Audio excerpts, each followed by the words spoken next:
Un curso de milagros, capítulo 6. 1. El mensaje de la crucifixión.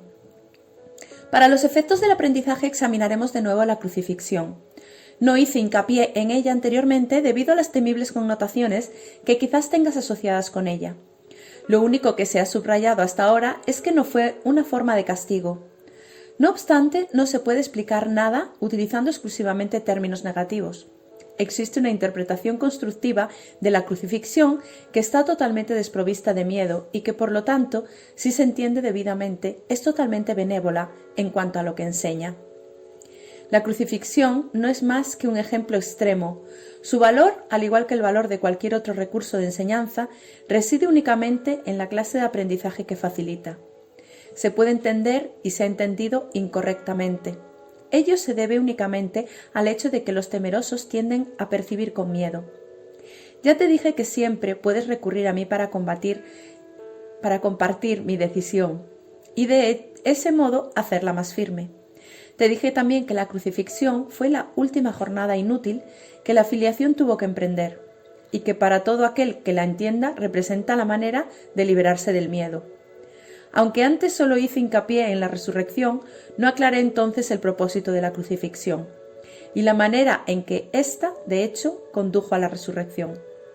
Ese propósito, no obstante, tiene una aportación muy concreta que hacer a tu propia vida. Y si lo examinas sin miedo, te ayudará a comprender tu propio papel como maestro. Es probable que hayas estado reaccionando durante muchos años como si te estuviesen crucificando. Esta es la marcada tendencia de los que creen estar separados, que siempre se niegan a examinar lo que se han hecho a sí mismos. La proyección implica ira, la ira alienta la agresión y la agresión fomenta el miedo. El verdadero significado de la crucifixión radica en la aparente intensidad de la agresión cometida por algunos de los hijos de Dios contra otro. Esto, por supuesto, es imposible, y se tiene que entender cabalmente que es imposible. De lo contrario, yo no puedo servir de modelo para el aprendizaje. En última instancia, solo el cuerpo puede ser agredido. No cabe duda de que un cuerpo puede agredir a otro, y puede incluso destruirlo. Sin embargo, si la destrucción en sí es imposible, cualquier cosa que pueda ser destruida no es real. Su destrucción, por lo tanto, no justifica tu ira, en la medida en que creas que la justifica. Estarás aceptando premisas falsas y enseñándoselas a otros. El mensaje de la crucifixión fue precisamente enseñar que no es necesario percibir ninguna forma de ataque en la persecución, pues no puedes ser perseguido. Si reaccionas con ira, tienes que estar equiparándote con lo destructible y, por lo tanto, viéndote a ti mismo de forma demente. He dejado perfectamente claro que soy como tú y que tú eres como yo, pero nuestra igualdad fundamental solo puede demostrarse mediante una decisión conjunta. Eres libre, si así lo eliges, de percibirte a ti mismo como si te estuvieran persiguiendo, mas cuando eliges reaccionar de esa manera, deberías recordar que yo fui perseguido de acuerdo con el pensar del mundo y que no compartí esa interpretación. Y puesto que no la compartí, no la reforcé. Ofrecí consecuentemente una interpretación diferente del ataque que deseo compartir contigo. Si la crees, me ayudarás a enseñarla. Como ya dije anteriormente, lo que enseñes es lo que aprenderás. Si reaccionas como si te estuvieran persiguiendo, estarás enseñando persecución. No es esta la lección que el Hijo de Dios debe enseñar si es que ha de alcanzar su propia salvación. Enseña más bien tu perfecta inmunidad, que es la verdad acerca de ti. Y date cuenta de que no puede ser atacada. No trates de protegerla, pues de lo contrario, creerás que es susceptible de ser atacada. No se te pide ser crucificado, lo cual fue parte de lo que yo aporté como maestro. Se te pide únicamente que sigas mi ejemplo cuando te asalten tentaciones mucho menos extremas de percibir falsamente, y que no las aceptes como falsas justificaciones para desatar tu ira. No puede haber justificación para lo injustificable. No creas que la hay, ni enseñes que la hay. Recuerda siempre que enseñas lo que crees. Cree lo mismo que yo y llegaremos a ser maestros de igual calibre. Tu resurrección es tu despertar. Yo soy el modelo del renacimiento, pero el renacimiento en sí no es más que el despuntar en la mente de lo que ya se encuentra en ella. Dios mismo lo puso allí y por lo tanto es cierto para siempre. Yo creí en ello y por consiguiente lo acepté como la verdad. Ayúdame a enseñárselo a nuestros hermanos en nombre del reino de Dios. Pero cree primero que es verdad, pues de lo contrario enseñarás mal.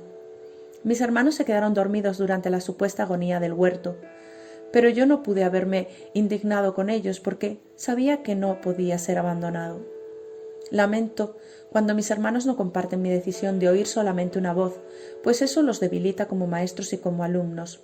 Con todo, sé que no pueden realmente traicionarse a sí mismos ni traicionarme a mí, y que sobre ellos es donde todavía tengo que edificar mi iglesia. No hay ninguna otra alternativa al respecto porque únicamente tú puedes ser la roca de la iglesia de Dios. Allí donde hay un altar hay una iglesia, y la presencia del altar es lo que hace que la iglesia sea santa. La iglesia que no inspira amor tiene un altar oculto que no está sirviendo al propósito para el que Dios lo destinó. Tengo que edificar su iglesia sobre ti porque quienes me aceptan como modelo son literalmente mis discípulos. Los discípulos son seguidores y si el modelo que siguen ha elegido evitarles dolor en relación con todo, serían ciertamente insensatos si no lo siguiesen. Elegí por tu bien y por el mío demostrar que el ataque más atroz a juicio del ego es irrelevante. Tal como el mundo juzga estas cosas, mas no como Dios sabe que son. Fui traicionado, abandonado, golpeado, atormentado y finalmente asesinado. Está claro que ello se debió únicamente a las proyecciones de otros sobre mí, ya que yo no le había hecho daño a nadie y había curado a muchos. Seguimos gozando de perfecta igualdad como alumnos, aunque no es necesario que tengamos las mismas experiencias. El Espíritu Santo se regocija cuando puedes aprender de las mías y valerte de ellas para volver a despertar. Ese es su único propósito y esa es la única manera en que yo puedo ser percibido como el camino, la verdad y la vida. Oír una sola voz nunca implica sacrificio. Por el contrario, si eres capaz de oír al Espíritu Santo en otros, puedes aprender de sus experiencias y beneficiarte de ellas, sin tener que experimentarla directamente tú mismo. Eso se debe a que el Espíritu Santo es uno, y todo aquel que le escucha es conducido inevitablemente a demostrar su camino para todos. Nadie te está persiguiendo del mismo modo en que nadie me persiguió a mí. No se te pide que repitas mis experiencias, pues el Espíritu Santo, a quien compartimos, hace que eso sea innecesario. Para valerte de mis experiencias de manera constructiva, no obstante, tienes aún que seguir mi ejemplo con respecto a cómo percibirlas. Mis hermanos, que son también tus hermanos, están constantemente justificando lo injustificable. La única lección que tengo que enseñar, puesto que la aprendí, es que ninguna percepción que esté en desacuerdo con el juicio del Espíritu Santo está jamás justificada. Mi función consistió en mostrar que esto es verdad en un caso extremo, simplemente para que pudiese servir como un instrumento de enseñanza ejemplar para aquellos que en situaciones no tan extremas sienten la tentación de abandonarse a la ira y al ataque. Mi voluntad, junto con la de Dios, es que ninguno de sus hijos sufra. La crucifixión no puede ser compartida porque es el símbolo de la proyección, pero la resurrección es el símbolo del compartir, ya que para que la filiación pueda conocer su plenitud, es necesario que cada uno de los hijos de Dios experimente un redespertar. Solo esto es conocimiento. El mensaje de la crucifixión es inequívoco. Enseña solamente amor, pues eso es lo que eres. Si interpretas la crucifixión de cualquier otra forma, la estarás usando como un arma de ataque, en vez de como la llamada a la paz para la que se concibió. Con frecuencia los apóstoles la interpretaron erróneamente, por la misma razón que otros lo hacen.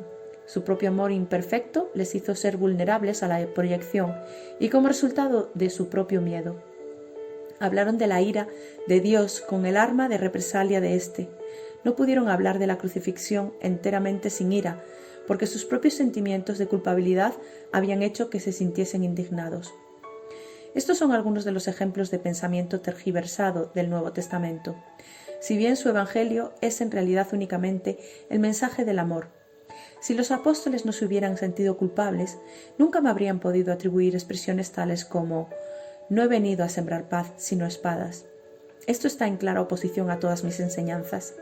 De haberme entendido realmente, no podrían haber descrito tampoco mi reacción a Judas como lo hicieron. Yo no pude haber dicho, traicionas al Hijo del Hombre con un beso. a no ser que hubiese creído en la traición. El mensaje de la crucifixión fue precisamente que yo no creía en la traición. El castigo que se dijo infligir a Judas fue un error similar. Judas era mi hermano y un hijo de Dios, tan miembro de la filiación como yo. ¿Cómo iba a condenarlo cuando estaba listo para probar que condenar es imposible? Cuando leas las enseñanzas de los apóstoles, recuerda que les dije que había muchas cosas que ellos no entenderían hasta más tarde, porque en aquel entonces aún no estaban completamente listos para seguirme. No quiero que dejes que se infiltre ningún vestigio de miedo en el sistema de pensamiento hacia el que te estoy guiando. No ando en busca de mártires, sino de maestros. Nadie es castigado por sus pecados, y los hijos de Dios no son pecadores. Cualquier concepto de castigo significa que estás proyectando la responsabilidad de la culpa sobre otro, y ello refuerza la idea de que está justificado culpar. El resultado es una lección acerca de cómo culpar, pues todo comportamiento enseña las creencias que lo motivan. La crucifixión fue el resultado de dos sistemas de pensamiento claramente opuestos entre sí. El símbolo perfecto del conflicto entre el ego y el Hijo de Dios, este conflicto parece ser igualmente real ahora, y lo que enseña tiene que aprenderse tal como se detuvo que aprender entonces. Yo no necesito gratitud, pero tú necesitas desarrollar tu mermada capacidad de estar agradecido o no podrás apreciar a Dios. Él no necesita que lo aprecies, pero tú sí. No se puede amar lo que no se aprecia, pues el miedo hace que sea imposible apreciar nada.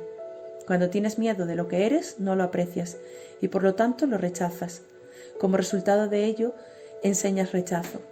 El poder de los hijos de Dios está presente todo el tiempo porque fueron creados para ser creadores. La influencia que ejercen unos sobre otros es ilimitada y tiene que usarse para su salvación conjunta. Cada uno de ellos tiene que aprender a enseñar que ninguna forma de rechazo tiene sentido. La separación es la noción del rechazo. Mientras sigas enseñando esto, lo seguirás creyendo. No es así como Dios piensa, y tú tienes que pensar como Él si es que has de volver a conocerlo. Recuerda que el Espíritu Santo es el vínculo de comunicación entre Dios el Padre y sus hijos separados. Si escuchases su voz, sabrías que tú no puedes herir ni ser herido, y que son muchos los que necesitan tu bendición para poder oír esto por sí mismos. Cuando solo percibas esa necesidad en ellos y no respondas a ninguna otra, habrás aprendido de mí, y estarás tan deseoso de compartir lo que has aprendido como lo estoy yo.